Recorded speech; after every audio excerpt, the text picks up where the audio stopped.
Hello दोस्तों, horror tales stories में आपका फिर से स्वागत है। मेरा नाम हनी है और आज मैं लेकर आ गया हूं आपके लिए सब्सक्राइबर्स द्वारा भेजी सच्ची और नई हॉरर स्टोरीज। दोस्तों, हमारी टीम ने इस बार हॉरर स्टोरी को एनिमेशन द्वारा पेश किया है और आप वीडियो को पूरा देखें और हमें कमेंट में अपनी राय दें कि क्या हम ऐसी एनिमेटेड स्टोरीज और लाए या नहीं। और आपसे एक रिक्वेस्ट करता हूं कि कृपया इन स्टोरीज के बेस्ट एक्सपीरियंस के लिए इन्हें अंधेरी रात में हेडफोन्स के साथ देखें और चलते हैं स्टोरी की ओर। गुवाहाटी की सड़कें रात 2:30 बजे तक शोर से भरी थीं। एक ढाबे से हंसी और गानों की आवाजें निकल रही थीं। उसी ढाबे से लड़खड़ाते कदमों से 2 लड़के बाहर आते हैं, राज और रतन। रतन हाथ हिलाते हुए बोला, भाई आज तो पार्टी हिट गई, ऐसा खाना, ऐसी बियर, मस्त। राज ने हंसकर कहा, बिल लें और निकलते हैं, मां सुबह सुबह डांटेगी वरना। राज गाड़ी स्टार्ट करता है। रतन सीट पर डेर होकर बैठ जाता है। सुन, रतन आंखें मिचमिचाकर बोला, ड्राइव तो कर लेगा ना, या आज रात होटल में रुक जाएं? राज ने भौं चढ़ाई, तू भी ना 2 पैग में बच्चे जैसा हो जाता है, मैं बिल्कुल ठीक हूं। रतन हंस पड़ा, तू अंधविश्वासी नहीं है, इसलिए लगता है तू हमेशा सही है। राज मुस्कुराते हुए बोला, सही नहीं, स्मार्ट। और हाँ, बस शॉर्टकट पकड़ते हैं, नेहरू पार्क रोड। रतन की मुस्कुराहट गायब, आवाज गिर गई। पागल है क्या, वहाँ कोई नहीं जाता, हॉन्टेड जगह है। राज ने कंधे उचकाए। तेरे भूतों को छोड़, रात ज्यादा है, जल्दी घर पहुंचेंगे। रतन गंभीर हो गया। राज, ये घंटी की आवाज सुन, दूर कहीं से चर्च की बड़ी घंटी बजने की आवाज आ रही है। राज ठहाका लगाता है, और मैं शहर वाला डर जाऊं? ऐसा नहीं होने वाला। रतन कुछ कहना चाहता है मगर राज गाड़ी मोड़ देता है। सड़क के दोनों तरफ लंबे काले पेड़, कहीं कहीं जुगनू जैसे धुएं में तैरते। गाड़ियों की आवाज भी गायब। रतन ने सीट पकड़ ली। ये हवा इतनी ठंडी क्यों है? राज ने रेडियो ऑन किया, मगर बस स्टैटिक, जैसे कोई फुसफुसा रहा हो। अरे बाप रे, राज हंसता है, रेडियो भी डर गया। रतन धीमे बोला, राज पीछे कुछ हिलता दिखा। राज ने दर्पण देखा, अंधेरा, कुछ नहीं। तभी कार बंद। राज गुस्से में बाहर निकलता है, ये झंड गाड़ी। रतन के चेहरे पर पसीना। हम वापस चलते हैं अभी। राज नरमी से बोला, डर मत, बस इंजन गर्म हो गया होगा। उसी समय एक भारी चर्च की घंटी। राज का चेहरा सफेद। ये क्या? रतन की आवाज टूटती है, कहां था ना, यही जगह है। एक खंडर, पड़ी हुई दीवारें, टूटे रंगीन कांच, भारी दरवाजा आधा झुका हुआ, हवा के साथ दबी कराहों जैसी आवाजें। रतन ने कांपते हुए मोबाइल देखा। 1:05 AM। राज, ये चर्च रात को बंद होना चाहिए, फिर अंदर कौन है? राज अब भी खुद को मजबूत दिखाने की कोशिश कर रहा था। चलो कोई रास्ता पूछ लेते हैं। रतन बोला, किससे? यहाँ आदमी भी दिखे तो भूत लगेगा। और तभी वो रुक गया।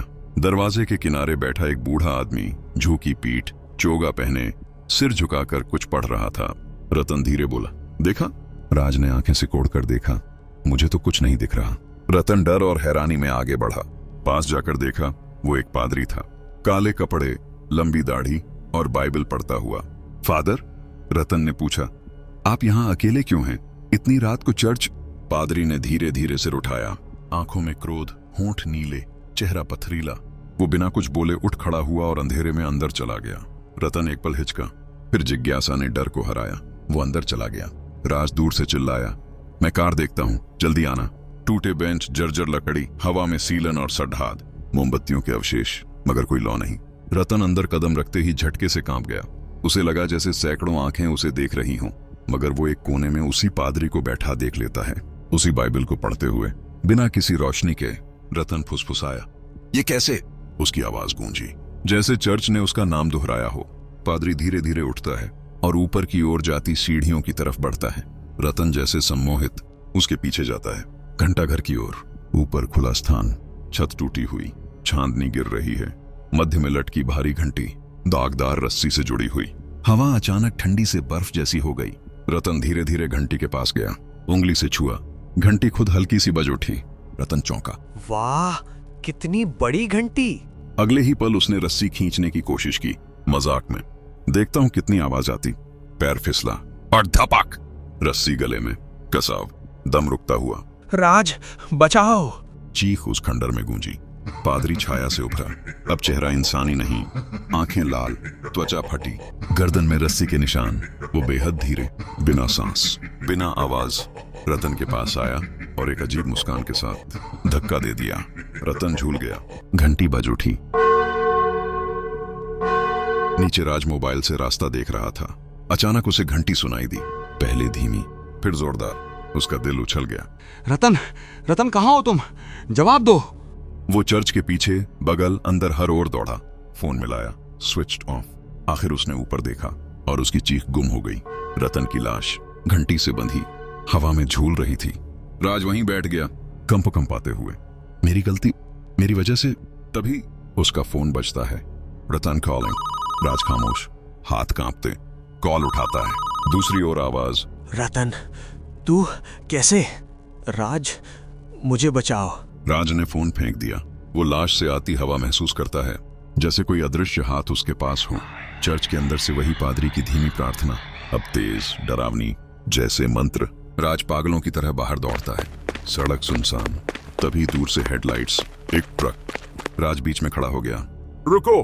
ट्रक चीखकर रुकता है। ड्राइवर झुंझलाता हुआ उतरता है। मरवाना है क्या? राज हाँफते हुए कहता है। सुनो, मदद करो, मेरे दोस्त। ड्राइवर का चेहरा बदलता है। आप अंदर गए थे? राज कसमसाकर कहता है। नहीं, बस मेरा दोस्त। ड्राइवर उसे पकड़कर कहता है, अभी निकलो वरना तुम भी वहीं झूलोगे। लेकिन कोई इंसान उस चर्च में गए को बचाता नहीं है। राज आखिर मान जाता है और बैठ जाता है। ट्रक धीरे धीरे आगे बढ़ता है। ड्राइवर बोलता है, साहब, वो चर्च श्रापित है। अंग्रेजों के वक्त एक पादरी विल्सन था, वो भारतीयों का पक्ष लेता था। इसलिए अंग्रेजों ने शक किया और एक रात उसे इसी घंटी पर फांसी दे दी। मरने से पहले वो श्राप देकर मरा कि जो इस चर्च में आएगा, इस घंटी को छेड़ेगा, वो भी इसी तरह लटकाया जाएगा। तब से आधी रात को घंटी बजती है। जो देखने जाता है कभी वापस नहीं आता। ड्राइवर धीमी आवाज में बोला, आपके दोस्त ने अंधेरे को छेड़ दिया। इस जगह की आत्माएं अपना इलाका नहीं छोड़ती। शराब पीकर पवित्र जगह पर जाना उस पादरी के गुस्से को और भड़काता है।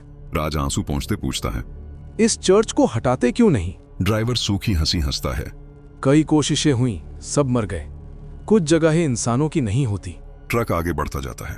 राज खिड़की से बाहर देखता है।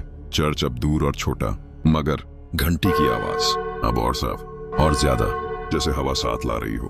राज सांस रोकता है और तभी खिड़की के शीशे पर धुंध जमती है। हल्की उंगलियों के निशान उभरते हैं। धीरे धीरे शब्द बनते हैं, मैं अभी यहीं हूं। राज चीख भी नहीं पाता, बस ठंडी हवा उसके सीने में घुसती जाती है और ट्रक रात में गायब हो जाता है। लेकिन उस दिन के बाद उस जंगल की ओर उसने कभी कदम नहीं बढ़ाया, क्योंकि कुछ रास्ते छोटे होते हैं पर सीधे मौत तक ले जाते हैं।